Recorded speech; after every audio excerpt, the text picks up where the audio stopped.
اگر شہد دی مکھی متحد ہو جائے، اگر ابابیل متحد ہو جان تے وڈے تو وڈا دشمن بھی سامنے کھلوندا نہیں، تے پھر اشرف المخلوق انسان نو مسلمان نو سمجھ جانا چاہیے کہ انہاں دا اتحاد کنا ضروری۔ انہاں بے ایماناں دی جرت ہی نہیں سی پینی جے چند ملک بھی جمع ہو کے آندے، اکٹھے ہو کے آندے خبردار نہیں اسی غلام ہو گئے ہیں۔ وہ بس انہاں کول طریقہ ہی ایندا ہے، انہاں سانو بکھریاں بکھریاں مارنے دی کوشش کیتی ہے، چوکھے ہو کے بھی ذلت دا شکار اور اجتماعی ذلت دا شکار۔ وہ معزز تھے زمانے میں مسلمان ہو کر، ہم خار ہوئے تارک قرآن ہو کر۔ اور ایک ابن منیب دا شعر میں پڑھیا ہے، انہوں نے لکھا ہے کہ کٹھن ہے بہت راہ حق کی مسافت، اس راہ تے چلنا ایڈا آسان کام لیکن دلیری بندہ کرے تو رب مدد کرتا ہے۔ فضائے بدر پیدا کر، فرشتے تیری نصرت کو اتر سکتے ہیں گردوں سے، کتار اندر کتار اب بھی، یعنی اب بھی دا مطلب کی یہ کہ آج بھی تو میدان لا، فضائے بدر پیدا کر، صحابہ دے غلام بن کے میدان چاہ، آج بھی تیرے مدد واسطے اللہ فرشتے بھیجے گا۔ تو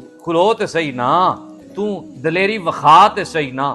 شاعر کی آندا ہے کٹھن ہے بہت راہ حق کی مسافت، بہت متحد ہو کے چلنا پڑے گا، بدل دیں نہ تم کو زمانے کی رسم، بدل دیں نہ تم کو زمانے کی رسمیں، تمہیں نظم دنیا بدلنا پڑے گا۔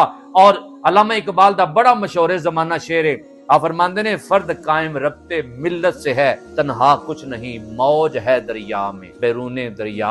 اگر تسی کچھ کرنا چاہتے ہو پھر جی اپنے تیار کرنے پین گے، پھر جرت دا مظاہرہ کرنا پڑے گا، پھر تانوں کھلونا پوے گا، پھر بڑے بڑے نسن تے مجبور ہو جان گے کیونکہ تساں اتحاد کر لیا۔